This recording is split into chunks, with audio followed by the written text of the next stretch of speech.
نحمده ونصلي على رسوله الكريم. أما بعد، قال الله تعالى في كلامه المجيد وفرقانه الحميد: أعوذ بالله من الشيطان الرجيم. بسم الله الرحمن الرحيم. فاعلم أنه لا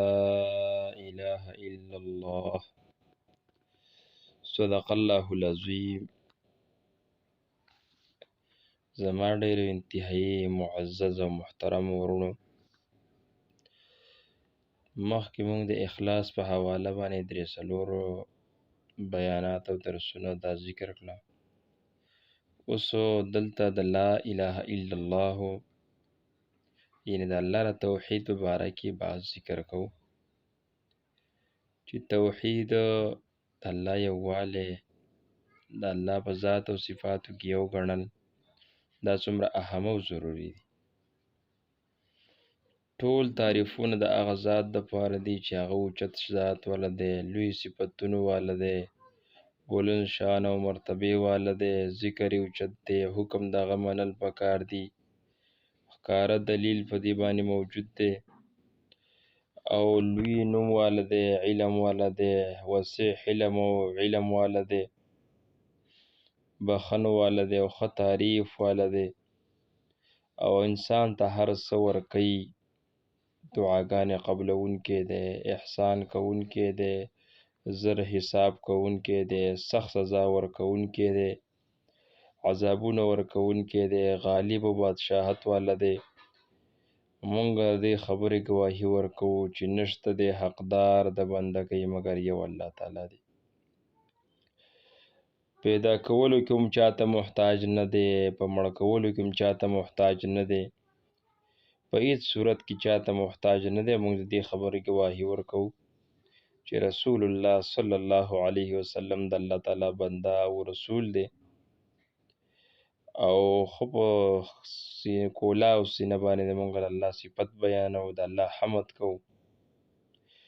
چې د دې خبرې مونږ ته حکم شوی دی چې د الله نه سوا د بل چا د عبادت نشته. او زه په دې خبره باندې پوه یم او ما در دې علم دی چې د الله رب العالمین نه سوا څوک د عبادت لایق نشته. د الله تعالی یووالی توحید وی، الله تعالی یو منل، د هغه سره څوک شریک نه منل توحید وی. په عالم ارواح کې د ټولو روحونو نه الله رب العالمین د توحید ربوبیت او توحید الوهیت د اقرار اخیستی دی، چې توحید ربوبیت او توحید الوهیت او دا ټول د انسانانو د ارواح دا د الله رب العالمین سره وعده کړی ده. مطلب دا دی چې روزی ورکولو والا هغه یو ذات دی، د غټولو والا هغه یو ذات دی، پرورش کولو دپاره چې کوم ساماني د هغې مهیا کولو والا یو ذات دی، هغه په ټولو خلکو باندې خوري او څکي، د هغې نګراني کوونکی دی، حفاظت کوونکی دی، د ضرورت په وخت باندې کار راتلونکی دی، په هر غم، په هر دک و درد او رنج کې د هغه هر کار کې هغه په کار راتلونکی دی، او هغه یو ذات دی، هغه له چا نه مدد نه غواړي، هغه بې حاجته دی، هغه ته خلک خپل حاجتونه پیش کوي. د توحید الوهیت دا مقصد دی، دا مخکینی مقصد د توحید ربوبیت او د توحید الوهیت دا مطلب دی چې په ذات او صفاتو کې یو دی، هر قسم عبادتونه او هر قسم لویوالی، هر قسم پاکوالی دا صرف یو الله مستحق دی، د هغې نه سوا بل څوک د دې مستحق نشته. ځکه الله رب العالمین فرمایي: وَإِذْ أَخَذَ رَبُّكَ مِنْ بَنِي آدَمَ مِنْ ظُهُورِهِمْ ذُرِّيَّتَهُمْ وَأَشْهَدَهُمْ عَلَىٰ أَنفُسِهِمْ أَلَسْتُ بِرَبِّكُمْ قَالُوا بَلَىٰ. چې الله رب العالمین دا ټول خلق د آدم علیه السلام د څومره نسلونه دا پیدا کړو، او بیا یې د دې نه د اقرار واخیستو چې زه ستاسو رب نه یم. دې ټول وویل چې ته زموږ رب یې، او موږ په دې په ګواه. مسند احمد کې د ابی ابن کعب رضی الله تعالی عنه نه روایت دی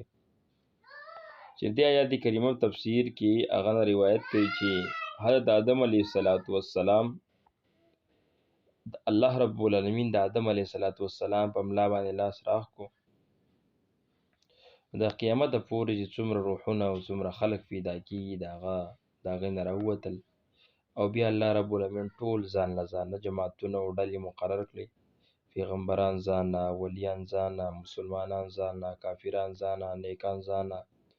بد ځانه، ټول ځانه جماعتونه مقرر شو، او د هر یو ځانه صورتونه جوړ شو، لکه څنګه چې دنیا کې د هغې صورتونه جوړېدل، او د هر یو له الله رب العالمین د ویلو طاقت ورکو، قوت یې له ورکو، چې الله رب العالمین ورته وفرمایي چې الستو بربکم،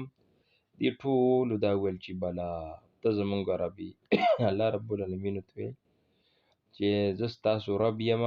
تربیت کوونکی، مربي، پالونکی، دې ټولو چې ته زمونږ رب یې، ته زمونږ مالک یې، ته زمونږ اختیارمند یې. الله رب العالمین فرمایي چې و ځمکې و اسمانونه او په تاسو باندې ستاسو پلار آدم دا زه ګواه کوم چې تاسو زما د ربوبیت اقرار وکړو، چې داسې نه چې بیا تاسو سبا له دې خبر نه انکار کوئ، یاره موږ نه یو. اعلموا انه لا اله غیري، د دې خبرې اقرار چې تاسو به دې خبره پوه شئ چې زما نه علاوه بل څوک د عبادت مستحق نشته، او نه زما نه علاوه بل رب شته، نه زما شریک شته. د دې قول او اقرار نبیانو، پیغمبرانو، رسولانو د دې قول لپاره الله رب العالمین راولېږل، او کتابونه مو ورته راولېږل چې دا ټول خلک دې اقرار وکړي چې لا اله لنا غیرک، چې ستا نه سوا زموږ د عبادت لایق بل څوک نشته، او موږ صرف ستا بندګي کوو، ستا عبادت کوو. الله رب العالمین آیات کریمه کې فرمایي چې وما ارسلنا من قبلک من رسول الا نوحیه الیه انه لا اله الا انا فاعبدون. یا الله خپل پیغمبر ته وایي چې پیغمبر موږ ستا نه مخکې پیغمبران نه دي لېږلي، موږ ته دې خبرې موږ ته حکم کړی دی چې انه لا اله الا انا فاعبدون، چې زما نه سوا د عبادت لایق نشته، تاسو زما بندګي او زما عبادت وکړئ. دغه شان هر یو نبی او هر یو پیغمبر په خپل زمانه کې، په خپل وخت کې هغه د انسانانو ته دې خبرې حکم کړی دی چې تاسو د یو الله تعالی عبادت وکړئ، د یو الله بندګي وکړئ، د هغه نه سوا بل څوک د عبادت لایق نشته، بل څوک د بندګۍ لایق نه. په دې باندې الله رب العالمین ډېر آیاتونه چې کوم دي دا ګواهي، لقد ارسلنا نوحا الى قومه فقال يا قوم اعبدوا الله ما لكم من اله غیري اني اخاف الله عليكم عذاب يوم عظیم. نوح علیه السلام خپل قوم ته چې قوم د الله تعالی عبادت وکړي، او د الله نه سوا ستاسو لپاره بل څوک د عبادت لایق نشته. زه د الله د عذاب نه زه یریږم، ستاسو باندې د عذاب لوی ورځ نه، چې به هغه لوی ورځ چې کوم دی عذاب راتلونکی دی. او دغه شان بیا هود علیه السلام راغی. انشاءالله آینده درس کې به مونږ د پیغمبرانو چې کوم دعوت کړی دی د توحید دی، د الوهیت او د توحید د ربوبیت، انشاءالله د تفصیل بیانو چې کوم پیغمبرانو د توحید په باره کې هغې بحث کړی دی، د هغې باره کې الله رب العالمین آیاتونه دا شاهد دي، دا ګواه دي چې کوم پیغمبرانو د الله رب العالمین توحید بیان کړی دی، د الله رب د خپل رسالت سره د هغې اهم او مرکزی مضمون هغه توحید و باقی باندې هغه بحث کړی دی. پچھلے ویڈیو کی طرح میں آپ تمام بھائیوں سے ایک مرتبہ پھر ریکویسٹ کر رہا ہوں کہ آپ ہمارے سپورٹر ہیں، آپ ہمارے معاون ہیں، تو کائنڈلی پچھلی ویڈیو کی طرح اسی ویڈیو بھی آپ لائک کریں اور اس کو کمنٹس بھی کریں، شیئر بھی کریں، اور اسی طرح معلوماتی ویڈیو انشاءاللہ میں آپ کو پہنچاؤں گا. آج صرف یہ بحث تھا، یہ تقریر اور یہ وعظ تھا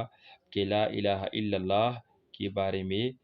ان آیات جو مختصر میں نے ذکر کیے، اور الست بربکم کی کچھ بیان میں نے آپ کے سامنے کیا تھا. انشاءاللہ میں تمام بھائیوں سے، ان سننے والوں سے ایک مرتبہ پھر ریکویسٹ کر رہا ہوں کہ آپ ہمارے سپورٹر ہیں، آپ ہمارے معاون ہیں، تو اسی طرح ہمارے سپورٹ کرے، ہمارا معاون بنے. پچھلی ویڈیو کی طرح بھی اسی ویڈیو کو بھی واچ کرے، اور انشاءاللہ میں آپ کے لیے اللہ رب العالمین کی دربار میں دعا گو ہوں کہ اللہ رب العالمین آپ کی تمام مشکلات، مصائب اللہ رب العالمین کو حل کرے، اللہ آپ کو آسانیاں دے. السلام علیکم ورحمۃ اللہ وبرکاتہ.